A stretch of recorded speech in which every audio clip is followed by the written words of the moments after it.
Selamat siang, perkenalkan nama saya Yohana Lase. Di sini saya akan menjawab beberapa pertanyaan terkait mata kuliah perilaku organisasi. Untuk pertanyaan yang pertama yaitu apa yang saya pahami tentang perilaku organisasi.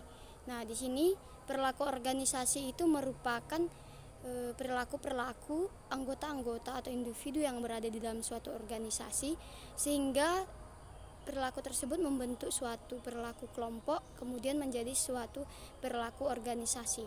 Nah, di sini ada beberapa karakteristik yang harus ada di dalam individu agar menjadi perilaku organisasi yang baik, yaitu memiliki kemampuan, memiliki kepercayaan pribadi, kemudian memiliki pengharapan, kebutuhan, dan pengalaman masa lalu.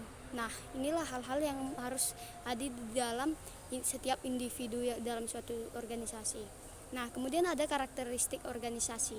Di sini karakteristiknya itu seperti keteraturan yang diwujudkan dalam susunan hierarki, kemudian ada pekerjaan-pekerjaan, tugas, wewenang, tanggung jawab, sistem penggajian, dan sistem pengendalian maupun selain sebagainya.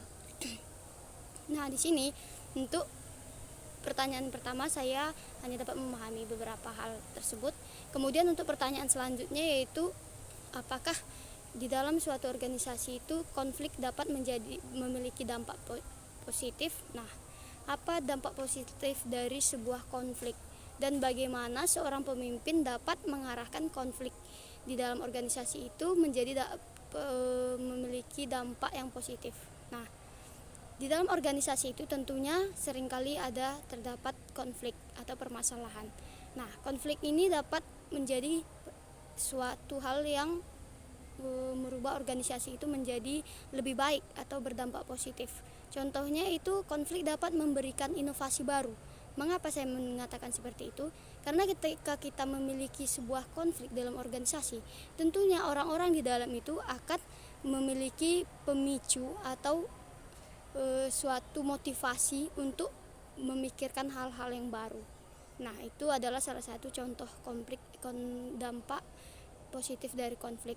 Nah, kemudian bagaimana pemimpin itu dapat memimpin organisasi itu agar konflik yang terjadi dalam suatu organisasi itu dapat berdampak positif, yaitu dengan mengarahkan bawahan-bawahannya dengan memberikan tugas-tugas dan tanggung jawab yang sesuai dengan porsi-porsinya.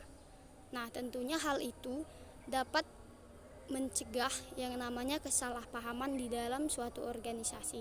Kemudian ketika ada suatu konflik, maka perlu memanage konflik tersebut sesegera mungkin tanpa harus menunggu waktu-waktu yang lama atau melarut-larut sehingga nanti konflik itu akan mengarah ke dampak yang negatif. Nah, sekian jadi jawaban saya. Selamat siang, terima kasih.